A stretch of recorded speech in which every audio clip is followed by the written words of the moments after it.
व्यर्थ की बातों में अपना समय नष्ट मत करो और ना ही किसी से बेवजह डरो।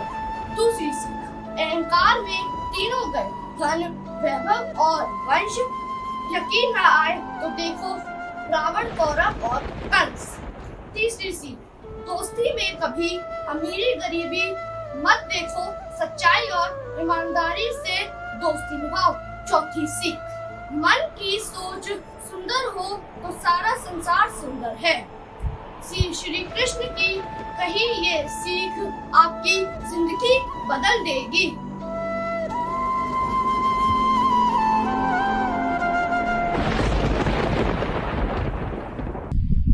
सभी को नमस्ते। आर्य समाज नाई की मंडी एक बार फिर आज योगी राज श्री कृष्ण की जन्माष्टमी के पर्व पर आपका सबका स्वागत करती है। पिछले काफी समय से हम लोग अपना मासिक अधिवेशन कर रहे थे, क्योंकि इस बार मासिक अधिवेशन हम लोगों ने नहीं किया, क्योंकि जन्माष्टमी का पर्व हम लोग हर साल मनाते हैं, तो दोनों लगभग पास पास थे। तो यही विचार मन में आया कि क्यों ना योगीराज श्री कृष्ण को याद कर लिया जाए और अपने साथियों से बात कर ली जाए। निश्चित रूप से हम लोग आर्य समाजी लोग जहां पर भी जाते हैं पौराणिक जगत में, एक चीज तो बहुत प्रचुर मात्रा में आपको देखने को मिल जाएगी। काफी लोगों से आपको ये मिलेगा, पौराणिक जगत में यही लोग कहते हैं कि आप लोग श्री कृष्ण को याद नहीं करते, श्री कृष्ण की पूजा नहीं करते। मैं सच बताऊं तो आर्य समाज ही ऐसा है कि जो अच्छे से श्री कृष्ण की पूजा करता है, अच्छे से श्री कृष्ण को याद करता है। पूजा करने का अभिप्राय क्या है, ये बात हमें समझनी पड़ेगी। पूजा करने का अभिप्राय ये बिल्कुल नहीं है कि हम लोग उसकी मूर्ति बनाएं जिसकी पूजा करनी है और आरती उतारें और बस इतिश्री हो गई। पूजा करने का मतलब है कि अगर कोई हमारा महापुरुष है, हमारे से बड़ा है और उसके पास ज्ञान का भंडार है, तो उसकी आज्ञा का पालन करें और उसके चरित्र को याद करें और अपने अंदर धारण करें, उसका अनुसरण करें। और सच पूछो तो आर्य समाज यही करता है, अपने योगीराज श्री कृष्ण को याद करता है। कुछ दिन पूर्व, लगभग यही समय रहा होगा, कुछ समय पूर्व, 1-2 साल की घटना पुरानी होगी, मुझे वृंदावन में प्रवास करने का मौका मिला। मैं 2 दिन वृंदावन में रहा, किसी कार्य से गया हुआ था। तो यही जन्माष्टमी के आसपास के दिन थे। तो पूरे वृंदावन में कृष्ण लीलाएं और कृष्ण की भक्ति और कृष्ण के बहुत सारे प्रवचन वगैरह होते हैं। तो रात के समय था, तो मैं भी अपने होटल से निकल के टहलने चला गया। तो पहली जगह देखा तो काफी भीड़ थी और एक कृष्ण की बारे में बता रहे थे, एक ज्ञानी पुरुष बैठे हुए थे। तो मैं भी पीछे भी बैठ गया और लोग बड़े भक्तिमय थे और बड़े अच्छे से सुन रहे थे। तो उसकी पूरी की पूरा व्याख्यान जो था कृष्ण को लेके, जो विष्णु पुराण में आता है, कृष्ण की लीलाएं और माखन चोर वाली लीलाएं, और फिर किस तरह की घटनाएं आपको सब मालूम है, किस तरह से लीला करते थे वगैरह वगैरह, गोपियों के साथ खेलना उठना। ऐसा लग रहा था जैसे हमारा श्री कृष्ण, योगीराज श्री कृष्ण जैसे कामुक पुरुष हो और सब लोग बड़े आनंदित होके जय श्री कृष्णा, जय श्री कृष्णा, राधे राधे राधे राधे कर रहे थे। मैं सोच रहा था मन में कि क्या हमारा योगीराज कृष्ण सिर्फ ये था, क्या योगीराज कृष्ण कुछ और था? अगर महर्षि दयानंद ने सत्यार्थ प्रकाश में ये बात नहीं कही होती, कि उन्होंने सत्यार्थ प्रकाश में स्पष्ट रूप से कहा है कि वो एक सदाचारी और निष्कलंक, जिसने जीवन में कभी, अगर महाभारत के पूरे काल को उठा लिया जाए तो महर्षि दयानंद ने स्पष्ट रूप से कह दिया है कि वो निष्कलंक श्री कृष्ण। वहां से मेरा उठना हुआ, मैं थोड़ा सा आगे और बढ़ा, ये वृंदावन की बात है, तो एक दूसरा पंडाल लगा हुआ था, मुश्किल से 8 या 10 लोग बैठे हुए थे। एक वैदिक विद्वान योगीराज श्री कृष्ण की बारे में बता रहा था, उस बारे में बता रहा था जो सुदर्शन चक्र योगीराज थे, जिन्होंने महाभारत में गीता का उपदेश दिया था, गीता का वर्णन कर रहा था, और सिर्फ 8-10 लोग बैठे थे, वो भी मुझे लगता है सो रहे थे। इसका मतलब एक बात स्पष्ट है कि हम अपने योगी राज श्री कृष्ण को जानना भी नहीं चाहते, समझना भी नहीं चाहते। तो योगी राज श्री कृष्ण के बारे में अपने पुराणों में पता नहीं क्या क्या बातें आई हैं, लेकिन जिस तरह से हमारा आर्य समाज उनको याद करता है, सच्चाई में तो मैं बताऊं, पूजा तो वही है, पूजा वही है जो उसका स्मरण करें, उसके चरित्रों का गुणगान करें और कुछ आचरण में ला सकते हैं तो उस आचरण में। तो मैं विस्तार में नहीं जाना चाहता, क्योंकि आज हमारा पूरा का पूरा कार्यक्रम योगीराज श्री कृष्ण के ऊपर है। बहुत सुंदर कविताएं, भजन आज हमारे बीच में होंगे। अभी आपने बेटा राघव से श्री कृष्ण के बारे में कुछ सुना, उसने बड़ा अच्छे से 1-1.5 मिनट में श्री कृष्ण से हम क्या चीज सीख सकते हैं वो उसने बताया। छोटे मुख से जब बात निकलती है श्री कृष्ण के ऊपर तो बहुत अच्छी लगती है। ये हमारे सामा जी का पुत्र है, तो मैंने उसको बोला, तो उन्होंने श्री कृष्ण की चरित्र में रह के और उसके बारे में बताया। इसके बाद हमारे पास भजन है और आज हमारे बीच में श्रीमती वागीशा आर्य जी हैं, जिन्होंने एक बहुत सुंदर भजन योगीराज श्री कृष्ण के ऊपर बोला है, उसका हम बिल्कुल सुनेंगे। श्रीमती वागीशा हमारे बीच में काफी भजन बोलती रही हैं, ये गुरु जी की पुत्रवधू हैं और आज भी उन्होंने एक सुंदर सा भजन बोला है। श्रीमती शांति नागर जी का तो स्नेह प्यार हमें हमेशा ही मिलता रहता है। अभी अभी मेरी बात हुई तो माता जी ने एक बहुत सुंदर नई कविता श्री कृष्ण के चरित्र के ऊपर, श्री कृष्ण के ऊपर बनाई है और एक प्रस्तुत करी है। उसका आनंद हम निश्चित रूप से लेंगे। श्रीमती शांति नागर जी का मैं बायोडाटा नहीं पढ़ना चाहता, उनके बारे में नहीं बताना चाहता, क्योंकि आर्य जगत में कौन ऐसा इंसान है जो श्रीमती शांति नागर जी की कोई ना कोई कविता कभी ना कभी उसने ना सुनी हो। आज हमारे बीच में जो मुख्य वक्ता के रूप में है वो भी अब परिचय के मोहताज नहीं, क्योंकि पहले हम उनको सुन चुके। आप फरीदाबाद में रहते हैं, आगरा से उनका लगाव रहा है, काफी वर्ष आगरा में रहे हैं, स्वाध्याय करते रहे हैं। श्री हरीश चंद्र बजाज जी, जिन्होंने कृष्ण के ऊपर एक आधे घंटे का प्रवचन दिया है। निश्चित रूप से आप जब उनके प्रवचन सुनेंगे आपको महसूस होगा कि श्री हरीश चंद्र बजाज जी कितना स्वाध्याय करते हैं और कितनी डीप में जाके, कितनी थॉरो स्टडी है उनकी कृष्ण के ऊपर। उन्होंने जो आज प्रवचन दिया है, आप निश्चित रूप से 30 मिनट भरपूर रूप से उसका आनंद लीजिए। उन्होंने किस तन्मयता से और किस शालीनता से इस प्रवचन को बोला है। इसके बाद हमारे बीच में देव प्रकाश गुप्ता जी, जो आपने देखा होगा कि बड़ी सुंदर रचनाएं बना लेते हैं। उनको मैंने जब भी कहा, उन्होंने 3 से 4 मिनट लिए किसी भी कविता को, किसी भी उसको काव्य पाठ को बड़ी सहजता से बना लेते हैं। तो आज देव प्रकाश गुप्ता जी ने भी हमें अपना काव्य पाठ भेजा है, तो उसका भी पूरा हम लोग आनंद लेंगे। तो आपने बेटे को सुन लिया, अब आप श्रीमती शांति नागर जी, उसके बाद श्रीमती वागीशा आर्य और उसके बाद आधे घंटे का प्रवचन श्री हरीश चंद्र बजाज जी और देव प्रकाश गुप्ता जी का काव्य पाठ। बहुत ही शानदार कार्यक्रम आपके बीच में होने जा रहा है। निश्चित रूप से आप उसका आनंद लेंगे और योगीराज श्री कृष्ण की सच्ची श्रद्धांजलि तो यही होगी कि आज हम उनको याद करें, उनकी पूजा करें। जिस तरह से पूजा का वर्णन मैंने किया उस तरह से उनकी पूजा होनी चाहिए और घर घर में श्री कृष्ण की पूजा होनी चाहिए और आचरण में हमारे अंदर श्री कृष्ण ही विराजमान होने चाहिए।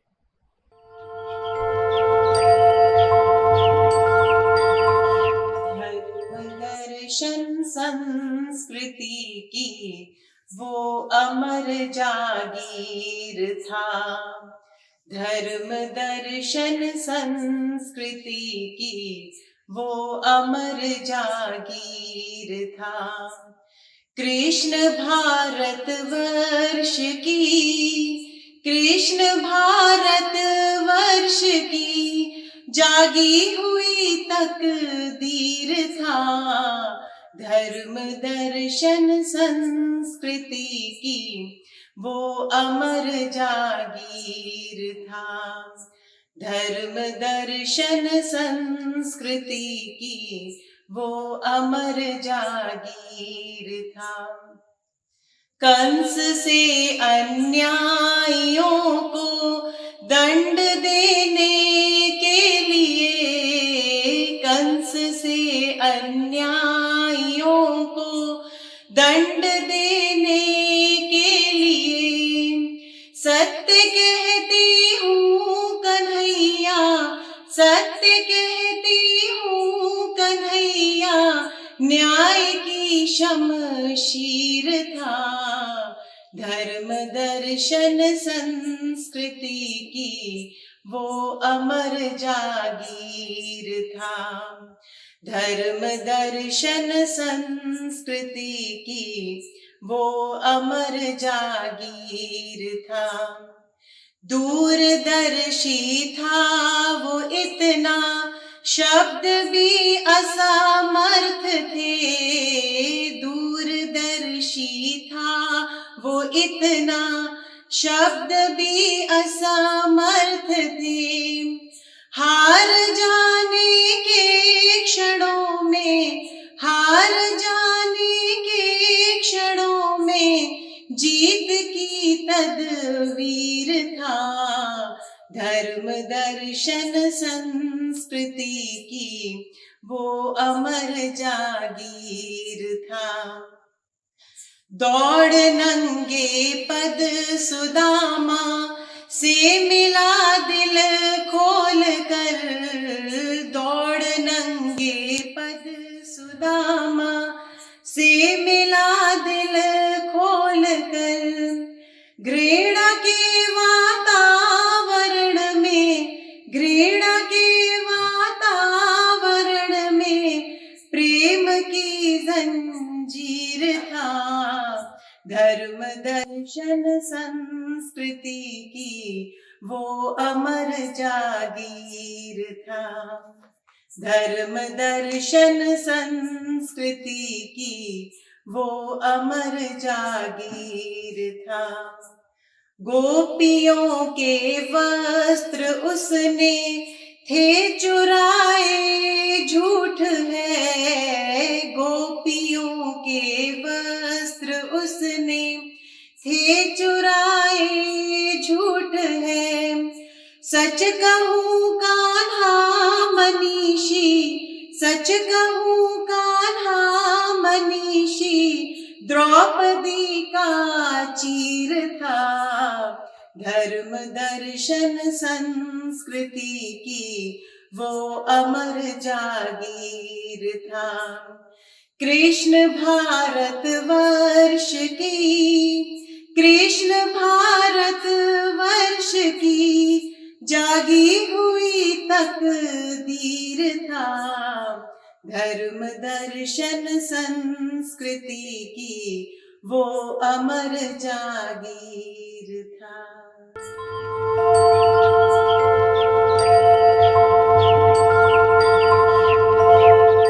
धर्म प्रेमी बंधुओं और बहनों, राम और कृष्ण हमारी संस्कृति के स्तंभ हैं। राम को मर्यादा पुरुषोत्तम राम कहते हैं और योगीराज कृष्ण को योगीराज। महर्षि दयानंद सरस्वती ने योगीराज कृष्ण को आप्त पुरुष कहा है। आप्त पुरुष का अर्थ है वो व्यक्ति जिसने अपने जीवन में कभी कुछ गलत नहीं किया। कृष्ण ऐसे ही हैं। मैं अपनी एक छोटी सी रचना प्रस्तुत करती हूँ, आशा करती हूँ आपको पसंद आएगी। है नमन कृष्ण के ज्ञान को ध्यान को, है नमन कृष्ण के उच्च आदर्श को, साधना को नमन साधुता को नमन, साधना को नमन साधुता को नमन। त्याग की मूर्ति है कृष्ण ये जान लो, प्यार की पूर्ति है कृष्ण तुम मान लो। कृष्ण स्वामी भी है, कृष्ण सेवक भी है, कर्म की ज्योति है कृष्ण ये जान लो। है नमन कृष्ण के ज्ञान को ध्यान को, है नमन कृष्ण के ज्ञान को ध्यान को, भावना को नमन भव्यता को नमन, भावना को नमन भव्यता को नमन। है नमन कृष्ण के उच्च आदर्श को, आसुरी शक्ति मैटी समर ज्ञान है, आसुरी शक्ति मैटी समर ज्ञान है, और सुरक्षित किया नारी सम्मान है। दीन के मित्र हैं शत्रु के काल हैं, दीन के मित्र हैं शत्रु के काल हैं, कृष्ण यदुवंशियों का यशोगान है, कृष्ण यदुवंशियों का यशोगान है। है नमन कृष्ण के शौर्य को धैर्य को, है नमन कृष्ण के शौर्य को धैर्य को, शीलता को नमन वीरता को नमन, शीलता को नमन वीरता को नमन। है नमन कृष्ण के उच्च आदर्श को, है नमन कृष्ण के उच्च आदर्श को। ध्येय अपना बने कृष्ण का आचरण, ध्येय अपना बने कृष्ण का आचरण, हम पढ़े कृष्ण के कर्म का व्याकरण। कृष्ण की है ये पूजा यही अर्चना, कृष्ण की है ये पूजा यही अर्चना, तुम हटाओ तो अज्ञान का आवरण, तुम हटाओ तो अज्ञान का आवरण। है नमन कृष्ण की भक्ति को शक्ति को, है नमन कृष्ण की भक्ति को शक्ति को, सत्यता को नमन रम्यता को नमन, सत्यता को नमन रम्यता को नमन। है नमन कृष्ण के उच्च आदर्श को, ज्ञान का दीप ऐसा जला युद्ध में, ज्ञान का दीप ऐसा जला युद्ध में, ज्ञान का दीप ऐसा जला युद्ध में, मोह अज्ञान तम आप हटने लगा, मोह अज्ञान तम आप हटने लगा। मौन साधक मुखर साधना जब हुई, मौन साधक मुखर साधना जब हुई, प्रेम पीयूष जन जन में बटने लगा, प्रेम पीयूष जन जन में बटने लगा।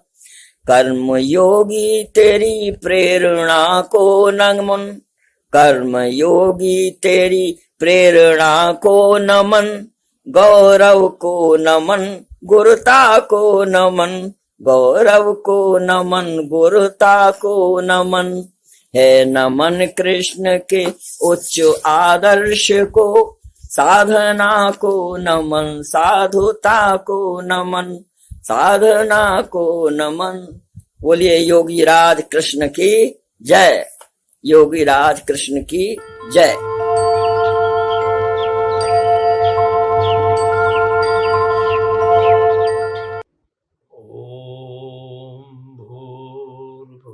स्वः तत्सवितुर्वरेण्यं भर्गो देवस्य धीमहि धियो यो नः प्रचोदयात्। ॐ नमः शम्भवाय च मयो भवाय च, नमः शङ्कराय च मयस्कराय च, नमः शिवाय च शिवतराय च। ॐ शान्ति शान्ति शान्तिः।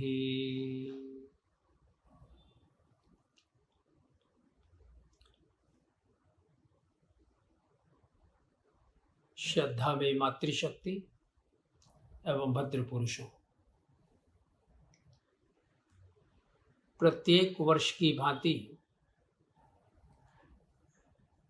इस वर्ष भी योगेश्वर श्री कृष्ण के जन्मोत्सव अर्थात जन्माष्टमी पर श्री कृष्ण के वचनों पर, उनके मार्गदर्शन पर विशेष प्रकार का चिंतन और मनन करने का यह सुअवसर प्राप्त हुआ है।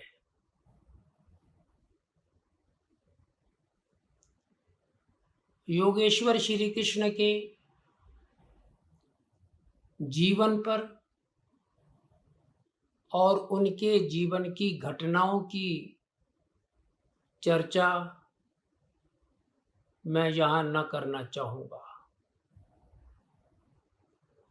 आप सभी लोग भली प्रकार से जानते होंगे। योगेश्वर श्री कृष्ण क्या कहते हैं, कैसा मार्गदर्शन देते हैं, किस प्रकार से हम अपने जीवन को अपवर्ग की ओर उठा सकें, इस जीवात्मा को परमात्मा के साथ जोड़ सकें, मनुष्य जीवन जो हमें मिला है उसे हम सार्थक कर सकें, इस रूप में कुछ चर्चा करना चाहूँगा।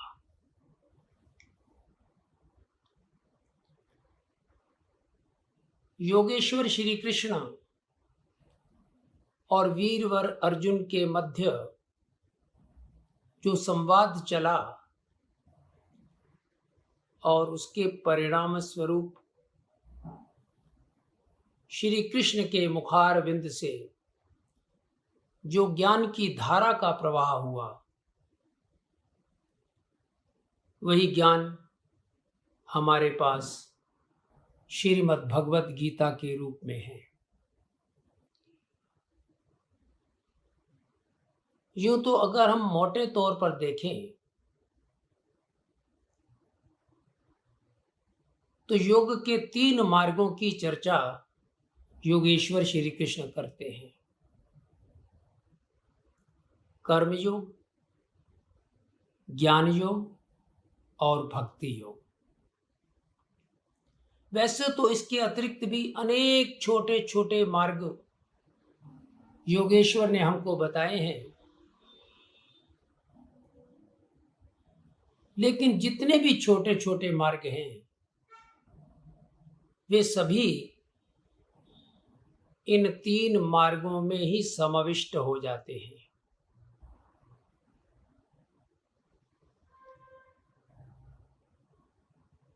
कर्मयोग मनुष्य के सर्वाधिक निकट है,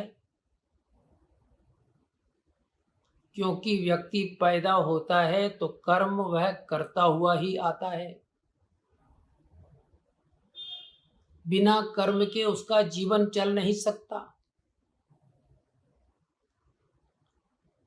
और ज्ञान की अभीप्सा होगी तो बाद में प्राप्त करेगा। श्रद्धा और भक्ति भी बाद में उदित होती है, लेकिन कर्म सदैव और निरंतर मनुष्य के जीवन में चलता ही रहता है। इसलिए योगेश्वर कृष्ण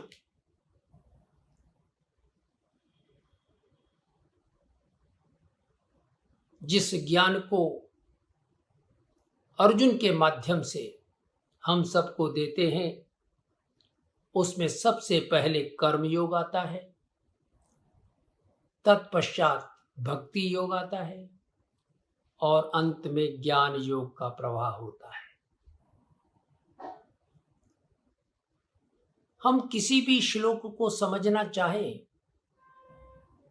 वेद के किसी मंत्र को लें, उपनिषद के किसी सूत्र को लें, किसी भी संत महात्मा के वचनों को लें,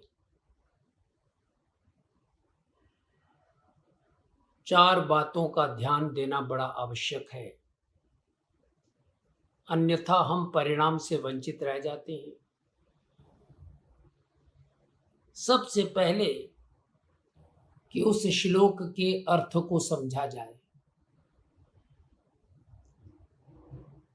फिर उसका भावार्थ पता लगे, फिर गहराई में उतरकर उसके अभिप्राय को समझें,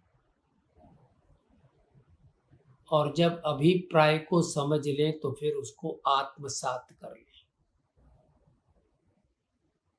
जब वचन आत्मसात होता है तभी वो अपनी शक्ति को छोड़ता है और उसकी शक्ति रूपी तरंगें, उसकी एनर्जी की वाइब्रेशंस जब हमारे भीतर प्रवाहित होती हैं तो हमें आनंद का एक आभास होता है।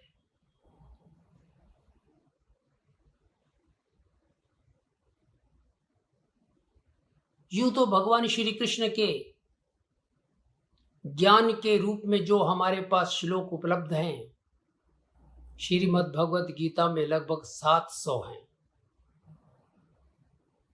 लेकिन हम उनमें से सिर्फ एक श्लोक की आज चर्चा करेंगे। और एक ऐसा श्लोक जो शायद गीता के बारे में थोड़े से थोड़ा जानने वाला भी इस श्लोक से अनभिज्ञ नहीं होगा। ये श्लोक ऐसा है जो लगभग सभी लोग इसको जानते हैं। अत्यंत ही सरल और सहज, लेकिन अपने अंक में अमूल्यवान निधियों को लपेटे हुए है। आज हम उन निधियों के रहस्य को खोलना चाहेंगे। ये श्लोक है 2 अध्याय का 47वां श्लोक। कर्मण्यवाधिकारस्ते मा फलेषु कदाचन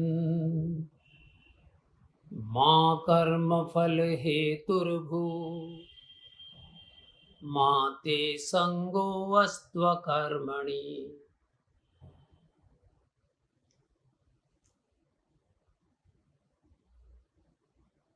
इतना महत्वपूर्ण ये श्लोक है कि ये कर्म योग का एक आधार सूत्र कहा जा सकता है। और मैं तो कहता हूं कि ये एक ऐसा बीज है जिसके अंकुरण से समस्त गीता के ज्ञान रूपी वृक्ष का प्रतिफलन होता है।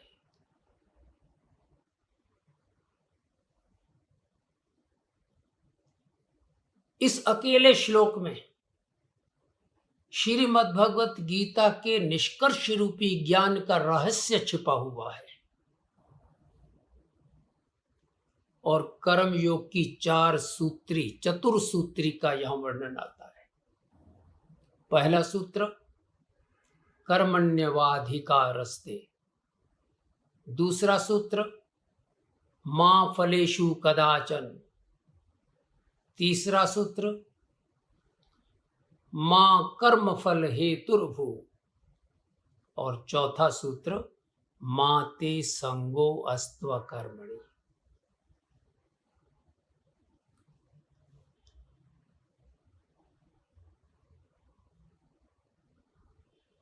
योगेश्वर श्री कृष्ण के जो श्लोक रूपी ज्ञान हमारे समक्ष संस्कृत में है, और अगर हम थोड़ा सा ध्यान दें तो बहुत कुछ सहज ही समझ आता है और हमारे भीतर उतर पड़ता है। कर्मणि एव अधिकारः ते।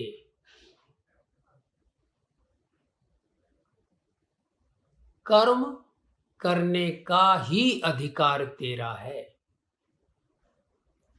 यह एव शब्द का प्रयोग किया है।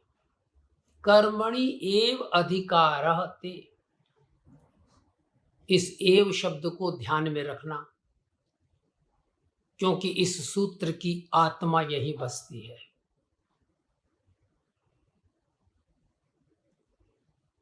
मां फलेषु कदाचन, फल में बिल्कुल भी नहीं है। मां कर्म फल हेतुर्भु, कर्म के फल के हेतु से, कर्म के फल की इच्छा रखकर उसके साथ आसक्ति से किसी भी कर्म को नहीं करना। माते संगो अस्तु अकर्मणि।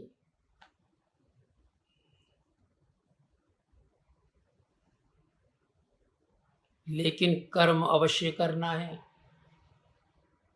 अकर्म का साथ नहीं देना, अकर्म का संग नहीं करना।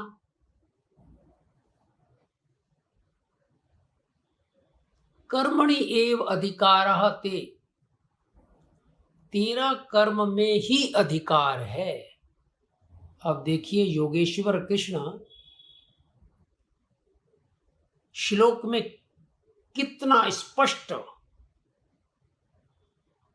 श्वेत अश्वेत, ब्लैक एंड व्हाइट में बात करते हैं।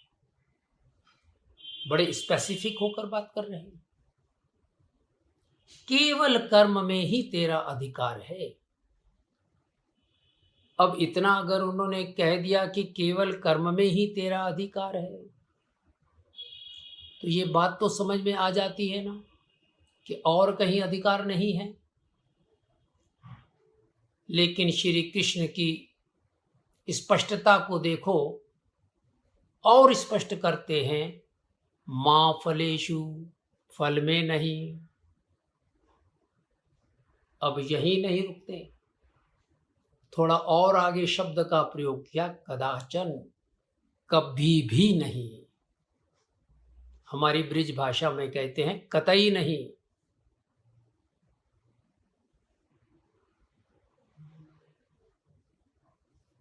मां कर्म फल हेतुर्भु, कर्म के फल की इच्छा को रखकर कर्म नहीं करना। लेकिन यहां ध्यान आता है ना, कर्म भी करना है, फल की इच्छा के साथ नहीं करना, फल के हेतु से भी नहीं करना। तो फिर कर्म किस लिए करना?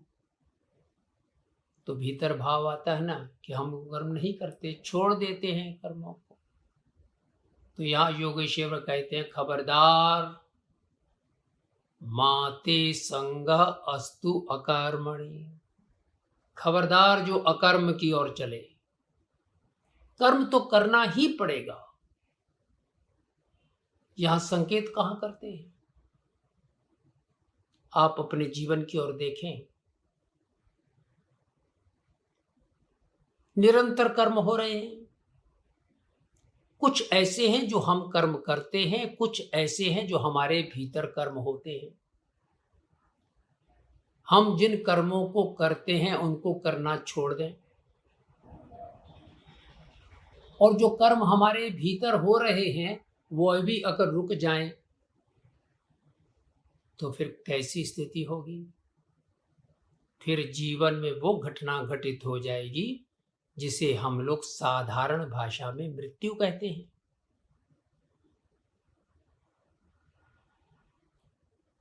इसलिए यहां स्पष्ट किया कि कर्म तो करना ही पड़ेगा। मैं साधारण भाषा में एक उदाहरण से हम समझें कि मान लीजिए मुझे आपके घर में 2-3 दिन के लिए रहने के लिए आना हो, तो मैं आपके घर आता हूं, तो जलपान के पश्चात स्वाभाविक है आप कहेंगे चलिए आपको आपका कक्ष दिखा देते हैं, आपको आपका कमरा दे देते हैं। जब कमरा दिखाने के लिए जाएं यहां तक तो ठीक है कि आप कहें कि यह कमरा आपका है, लेकिन अगर आप उसमें ही लगा दें, ये कमरा ही आपका है, तो इसका मतलब क्या हुआ कि मुझे इधर उधर कहीं नहीं देखना, चलिए कोई बात नहीं। फिर आप कह दें और कोई कमरा नहीं, कदाचन बिल्कुल भी नहीं, किसी कमरे की ओर मत देखना, तो मुझे लगेगा ना फिर यहां किस लिए रहना। इसका अभिप्राय तो यही हुआ ना कि गेट से आओ, सीधे अपने कमरे में द्वार बंद करो और जब जाओ तो सीधे बाहर निकल जाओ। इतने बंधन है तो फिर मुझे किस लिए रहना। तो आपने कहा कि रहना तो यहीं पड़ेगा, इसी कमरे में पड़ेगा। इतने स्पष्ट हो रहे हैं यहां पर योगेश्वर कृष्ण।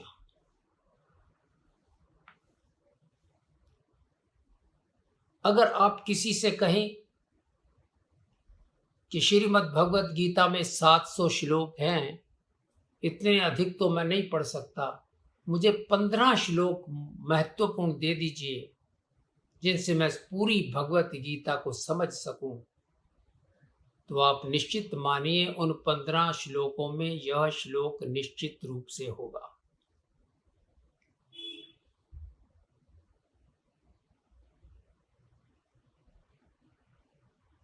कर्मण्यवाधिकारस्ते, तुम्हें कर्म का अधिकार प्राप्त हुआ है।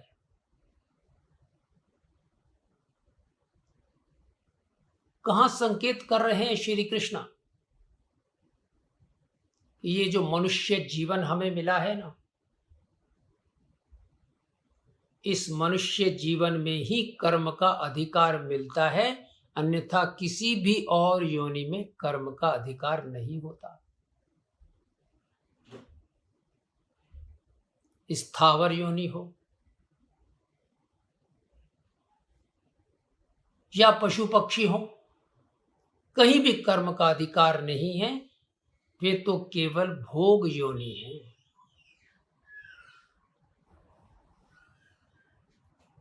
केवल और केवल मनुष्य का जन्म,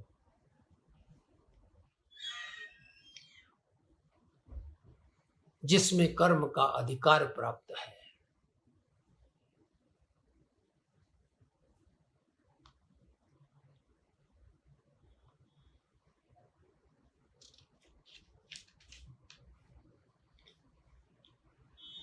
दो बातें हैं मनुष्य के जीवन में, एक प्रारब्ध और एक पुरुषार्थ। प्रारब्ध के अनुसार स्थिति का निर्माण होता है और यह जो स्थितियां हमारे समक्ष निर्मित हुई हैं, इन परिस्थितियों के भीतर कर्म करना पुरुषार्थ कहलाता है। और जितनी भी भोग योनियां पशु पक्षियों की है, वे केवल प्रारब्ध के ऊपर जीते हैं, उन्हें कर्म का अधिकार नहीं है।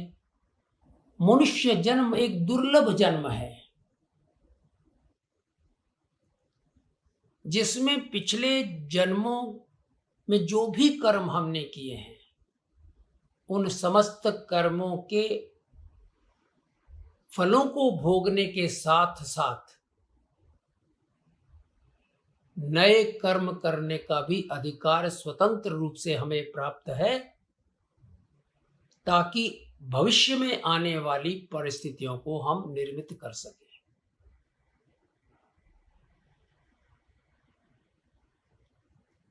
आप देखिए, पशु पक्षी भोग योनि में हैं, उन्हें कर्म की न तो अधिकार प्राप्त है न स्वतंत्रता है। अगर कहीं आपको कोई कुत्ता काट ले तो आप पुलिस थाने में FIR लॉन्च नहीं करवा सकते। पुलिस से नहीं कह सकते कि इसको 2 साल की सजा दे दो, क्योंकि उसने जो भी जिसे हम कर्म कह रहे हैं, काटा है, ये भी भोग के अंतर्गत आता है। लेकिन हाँ, अगर आप कुत्ते को मार देंगे तो बहुत संभव है कि आपके विरुद्ध FIR लॉन्च हो जाए, आपको सजा तो हो सकती है।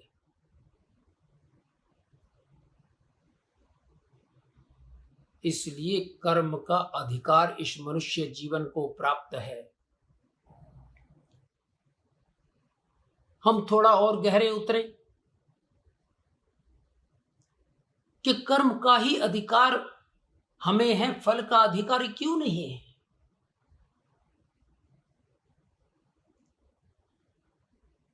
सबसे पहली बात कि ये जो कर्म है वो हमसे निकलता है। कर्म हमसे निकलता है, कर्म हम करते हैं, लेकिन जो फल प्राप्त होता है वो दूसरे से प्राप्त होता है।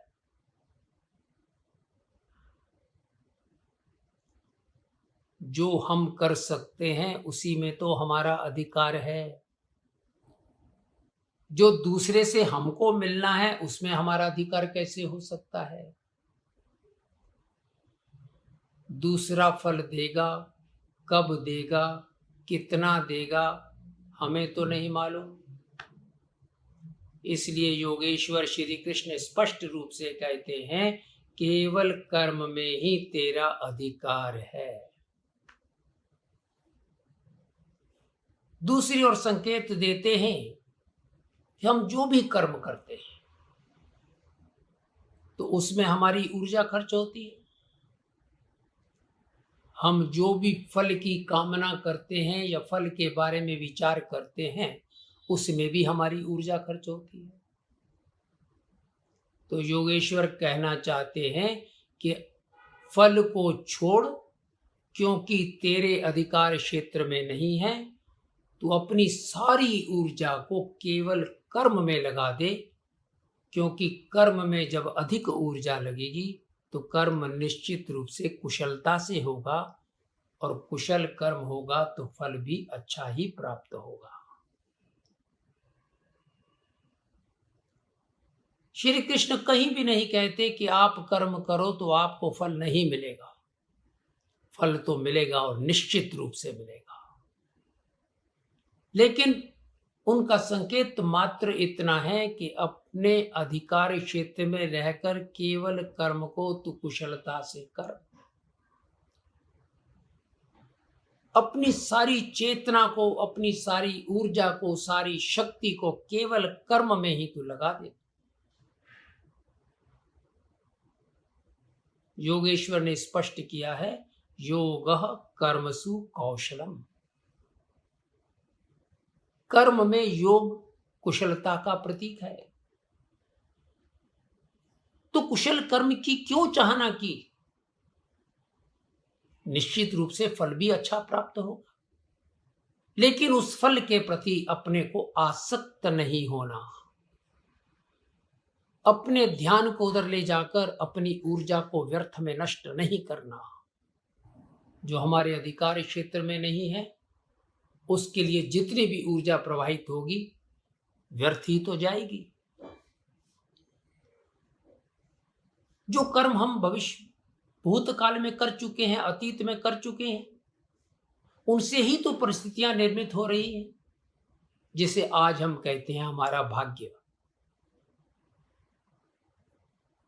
ये अतीत के कर्मों का परिणाम है। उन कर्मों के फल जो भोगने से रह गए थे वो आज भाग्य रूप में हमारे समक्ष हैं। फल तो भोगने ही पड़ेंगे। तो उस प्रारब्ध के कारण आज सुख और दुख जैसी स्थितियां निर्मित हो रही हैं। यहां योगेश्वर कृष्ण संकेत करते हैं, सुख और दुख दोनों ही परिस्थितियों का सदुपयोग करो। सुख और दुख को एक लॉन्चिंग पैड के रूप में, एक रॉ मटेरियल के रूप में प्रयोग करके एक अच्छा फिनिश गुड्स तैयार करो। सुख का क्या सदुपयोग हो सकता है? साधन संपन्नता प्राप्त है हमें, तो हम उन लोगों को सहयोग कर सकते हैं जिन्हें इन साधनों की अत्यधिक आवश्यकता है। धनवान धन से सुख का सदुपयोग कर सकता है, धन को बांटने से। ज्ञान है तो ज्ञान को बांटने से। ये तो सुख का सदुपयोग हो गया। लेकिन दुख का सदुपयोग क्या होता है? योगेश्वर संकेत करते हैं कि दुख आपके जीवन में आया है तो जरा चिंतन करो, मनन करो कि ये दुख किन परिस्थितियों के कारण से आया होगा, और थोड़ी जागृति पैदा करो ताकि भविष्य में ये दुख न आए। तो हम क्या करें? आज इन्हीं परिस्थितियों के भीतर कुछ ऐसे कर्म कर चलें जिनसे हम दुख से मुक्त रहें। योगेश्वर कृष्ण के श्लोकों को जप करने से काम नहीं चलता, उनको मात्र पढ़ लेने से काम नहीं चलता। जिन शब्दों का प्रयोग योगेश्वर कृष्ण अपने श्लोक में करते हैं, उन शब्दों के आजू बाजू कुछ शब्द साइलेंट मोड में होते हैं। हमें चिंतन और मनन से उन साइलेंट मोड के वर्ड्स को समझना होता है। इसी को कहते हैं श्लोक के अभिप्राय को समझना। और इस अभिप्राय को जब समझ लेते हैं तो ये श्लोक हो, मंत्र हो, उपनिषद का सूत्र हो, फिर हमारे भीतर अपनी शक्ति को छोड़ देता है और वही शक्ति की तरंगें हमारे जीवन को आनंद से भर देती है। थोड़ा और आगे बढ़ें। फल कभी भी वर्तमान में नहीं मिलता। वर्तमान में तो केवल कर्म हो सकता है और फल मिलेगा भविष्य में। वर्तमान में किए गए कर्म आपके अधिकार क्षेत्र में हैं, आप कर सकते हैं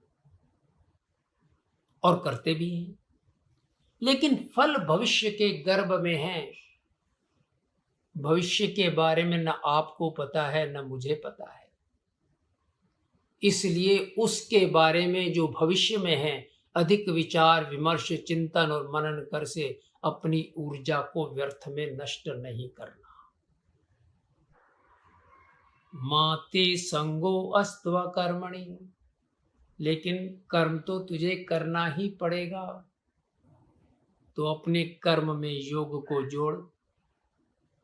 योगेश्वर श्री कृष्ण के द्वारा जो कुछ भी ज्ञान की धारा हमारे समक्ष आई, हम उसका चिंतन करें, मनन करें, अभिप्रायों को समझें और उसे आत्मसात करें।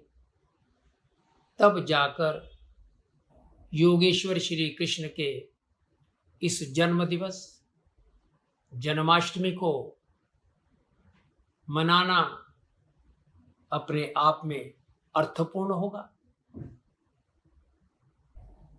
इन शब्दों के साथ आप सभी लोगों को बहुत बहुत शुभकामनाएं। ओम शांति शांति शांति।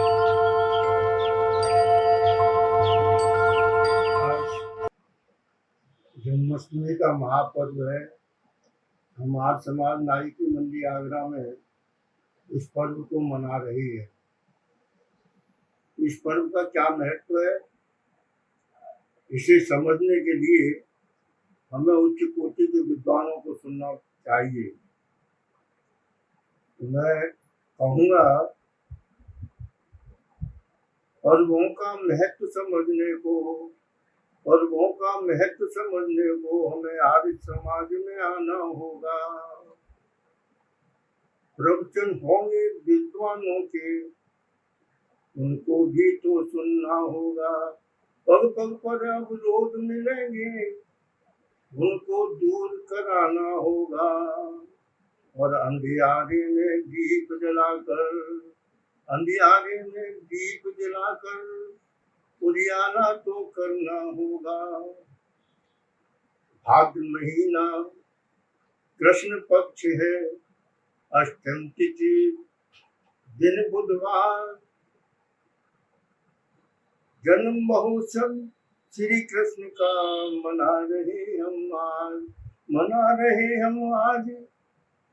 अपने चित्त को चरित्र पर ही रखना, योगीराज तो आप पुरुष है, चिंतन इस पर करना। हम इस जन्माष्टमी के पर्व पर, ये पर्व हमें क्या संदेश देता है और हमें किस प्रकार से मनाना चाहिए। आज समाज अपनी परंपरा के अनुसार जैसे पौराणिक बंधु मनाते हैं उसको मान्यता नहीं देता। मैंने अभी आपको बताया कि योगीराज श्री कृष्णचंद्र जी आप पुरुष थे। इस बात को समझने के लिए महर्षि दयानंद जी ने उनके जीवन चरित्र को समझने के लिए कई बार गीता को पढ़ा, कई बार महाभारत को भी पढ़ा। अंत में निष्कर्ष ये निकला कि वे आप पुरुष थे। आप पुरुष का अभिप्राय ये होता है कि वे ऐसे इंसान, ऐसे लोग जिनमें किसी प्रकार का कोई दोष न हो। तो महर्षि दयानंद जी ने बताया कि योगीराज श्री कृष्णचंद्र जी में कोई दोष नहीं था। सबसे बड़ी बात ये, उनके केंद्र बिंदु में, उनके जीवन के केंद्र बिंदु में सत्य था। सत्य से उनको अनुराग था, इसीलिए उन्होंने कुरुक्षेत्र के मैदान में अर्जुन को सच का आईना दिखाने की कोशिश की। अर्जुन ने कहा, ये तो सब मेरे अपने ही है, इनको कैसे मारूंगा। हे मधुसूदन तुम बतलाओ, कैसे गांधी चलाऊंगा। ऐसा ने इनके मेरे ऊपर भुला नहीं मैं पाऊंगा, और पाप चढ़ाऊं अपने ऊपर, ये मैं नहीं कर पाऊंगा। अर्जुन के केशव ने भी उत्तर फौरन दे दिया, जिनको तू अपना कहता है वो इसी जन्म के साथी है, और मर जाने पर छूट जाएंगे, जग की रीत पुरानी है। कौन किसी का है इस जग में, अपना कौन पराया है। और कुरुक्षेत्र में श्री कृष्ण ने अर्जुन को समझाया है। अंत में फिर यही श्री कृष्ण ने अर्जुन से कहा कि निश्चय कर ले अब तो अर्जुन, युद्ध तो तुझको करना है। न्याय धर्म की रक्षा के अपनों से ही लड़ना है। मित्रों, केंद्र बिंदु में सत्य था, ये बात हम मानते हैं। वे धर्म के रक्षक थे, न्याय प्रिय थे, उदारवादी भी थे। कबीरदास जी ने भी यही बात कही है, साथ बराबर तप नहीं और झूठ बराबर पाप, और जाके हृदय साथ है बाकी हृदय आप। जिनके हृदय में सत्य होता है, प्रभु उसी के दिल में जो है निवास करते हैं। मित्रों, देखिए, गीता पहले गीत थी या संगीत हो गई। गीता पहले गीत थी या संगीत हो गई। पहले लोग गीता को अपने हाथों में रखते थे, लेकिन आज हमने गीता पर हाथ रखकर सच बोलने की कसम खा ली। सच बोलेंगे, सच के सिवाय हम कुछ नहीं बोलेंगे, लेकिन होता तो इसका उल्टा ही। हाँ, हाथों में गीता लेकर सौगंध प्रभु की खाते हैं। हाथों में गीता लेकर सौगंध प्रभु की खाते हैं। सच बोलेंगे कुछ न कहेंगे, दुनिया को भरमाते हैं। विश्वास दिलाने को जाने किन किन की कसमें खाते हैं। विश्वास दिलाने को जाने किन किन की कसमें खाते हैं। और भाई गौर भगवान कसम बच्चों की भी खा जाते हैं। सच साबित करने में भी तो सबसे आगे रहते हैं, सच साबित करने में भी तो सबसे आगे रहते हैं, और एक झूठ के बदले में 100 झूठ बोलते रहते हैं। सत्य नहीं छिपता है मित्रों, कभी उजागर होता है, और झूठ बोलने वालों को शर्मिंदा होना पड़ता है। लेकिन वो ये नहीं जानते हैं, इस अदालत से तो तुम सिफारिश करके रिश्वत दे करके छूट के आ जाओगे, लेकिन उस ऊपर वाली अदालत से कैसे छूटोगे? फिर न्यायाधीशों का वो मालिक सबके ऊपर बैठा है, देख रहा अपनी आंखों से तेरा लेखा जोखा है। चले न वहां पर कोई सिफारिश, चले न रिश्वत खोरी है, और चले न उसके न्यायालय में कोई मुकदमा फर्जी है। देरी है अंधेर नहीं, पर न्याय सभी को मिलता है। देरी है अंधेर नहीं, पर न्याय सभी को मिलता है, और जिसने जैसे कर्म किए हैं वैसा ही फल पाता है। तो फिर देखिए, कृष्ण ने सत्य के ऊपर सबसे अधिक बल दिया, इसीलिए उनका नाम था। गीता के जितने भी अध्याय आप देख लीजिए, उसमें कहीं आपको अवश्य मिलेगा सत्यमेव जयते, हमेशा सत्य की विजय होती है। इसीलिए तो हमारे रिजर्व बैंक के गवर्नर ने भी लोगों पर भी सत्यमेव जयते लिखवाया अशोक लाट के नीचे। कितने महापुरुष हुए जिन्होंने सत्य के कारण अपना घर भी छोड़ा, ऋषि दयानंद जी ने भी छोड़ा, युधिष्ठिर ने सत्य से नाता जोड़ा, सत्यवादी तो हरिश्चंद्र थे, उन्होंने सत्य के कारण बीवी बच्चे भी बेच दिए और अपना सिंहासन भी छोड़ दिया, लेकिन सत्य उन्होंने कभी नहीं छोड़ा। तो सत्य प्रेम है, सत्यम से वह शिव सुंदर है, सुंदर मन को भाता है। सत्यम से वह शिव सुंदर है, सुंदर मन को भाता है, और सत्य में विजय होती है, गीता ने बतलाया है। सत्य प्रेम है, सत्य प्रभु है, सत्य सनातन होता है, और सत्य मार्ग पर चलने वाला भारी कष्ट उठाता है। जिसने जैसे कर्म किए हैं, कर्म किए जा फल की इच्छा मत कर इंसान। जिसने जैसे कर्म किए हैं, जैसे कर्म किए हैं, फल देता भगवान। ये है गीता का ज्ञान, यही सबसे बड़ा गीता का ज्ञान है। आखिर में मैं आपसे ये कहना चाहूंगा, गीता हमने कभी गीता कुरान को लड़ते हुए नहीं देखा, हमने कभी गीता कुरान को लड़ते हुए नहीं देखा, और इसके लिए लड़ने वालों को कभी पढ़ते हुए भी नहीं देखा। अरे तुम्हारे रमजान में तो हमारा राम रहता है, और हमारी दिवाली में तुम्हारा अली रहता है। परमात्मा नाम तो अनेक है, लेकिन परमात्मा तो एक होता है।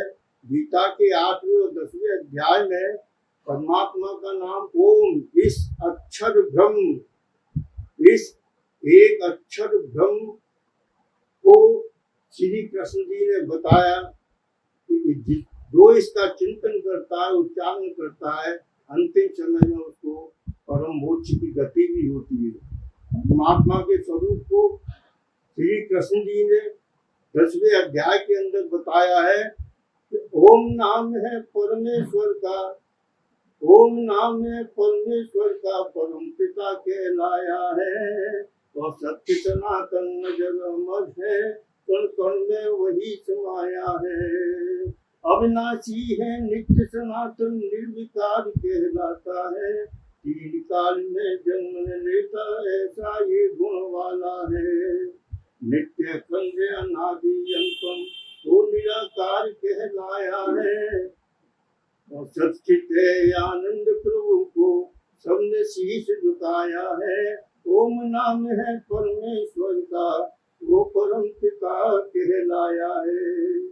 जन्माष्टमी के पर्व पर सभी श्रोताओं का मैं हार्दिक अभिनंदन करता हूँ, और इसके साथ मैं भैया मनोज खुराना को जो इस कार्यक्रम के निर्देशक भी है, डायरेक्टर भी है, और निर्माता के रूप में मैं उनकी बेटी कृति का भी बहुत बहुत आभारी हूँ, और उन सहयोगियों को भी धन्यवाद देता हूँ जिन्होंने इस कार्यक्रम को हर व्यक्ति के घर तक पहुंचाने का कार्य किया है, उनके द्वार तक पहुंचाने का कार्य किया है।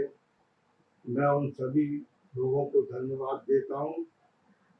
आपने मेरी वाणी को सुना, बहुत बहुत धन्यवाद। ओम शांति शांति। अभी अभी आपने कविता के माध्यम से तो, भजन के माध्यम से तो, और हमारे मुख्य वक्ता श्री हरीशचंद्र बजाज जी की से प्रवचन सुने, और कृष्ण की लीला का बखान, कृष्ण की जो सुदर्शन चक्र कृष्ण थे, जो वैदिक संस्कृति के श्री कृष्ण थे, उनके बारे में सुना, और निश्चित रूप से आज आनंद लिया होगा। मैं एक सूचना अपने आर्य समाजी भाइयों को देना चाहता हूं। पिछले दिनों 24 जुलाई को हमारे बीच में श्री ज्ञान मूर्ति सागर जी, जो हमारे आर्य समाज में शायद ही कोई उन्होंने मासिक सत्संग छोड़ा हो, वो अवश्य आते थे। 86 वर्ष की अवस्था में उनकी मृत्यु हो गई, जयपुर हाउस में रहते थे। तो संपूर्ण आर्य जगत के लिए एक शोक संदेश है। हमारे आर्य समाज नायकी मंडी के लिए तो निश्चित रूप से एक बहुत अपूर्णीय क्षति है। वो एक ऐसे, मैंने जब भी उनको देखा तो निश्चित रूप से वो बिल्कुल नहीं बोलते थे, कुछ भी नहीं बोलते थे, सिर्फ उनका सारा का सारा ध्यान वक्ता की ओर होता था। बड़े ध्यान मगन होकर सुनते थे। उनकी उपस्थिति ही एक चीज दर्ज कराती थी कि कितनी सादगी से भरे हुए थे। उनका बैठना, उनका सुनना, उनको हमें देखना, वो सारी की सारी चीजें बहुत कुछ सिखा देती थी, बहुत कुछ बोल देती थी। कई बार क्या होता है कि एक वक्ता बहुत लंबा बोल जाता है, 1-1 घंटे तक का लेक्चर दे लेता है, लेकिन उतना प्रभाव नहीं पड़ पाता जितना एक व्यक्ति अपनी सादगी से जिस तरह का जीवन जीता है उसका प्रभाव पड़ता है। निश्चित रूप से श्री ज्ञान मूर्ति सागर जी उन्हीं में से एक थे। तो आइए 1 मिनट के लिए मौन रखकर उनकी आत्मा को शांति प्रदान करने के लिए हम लोग एकत्र होते हैं और आंखें बंद करके मौन रखते हैं, और उसके बाद शांति पाठ।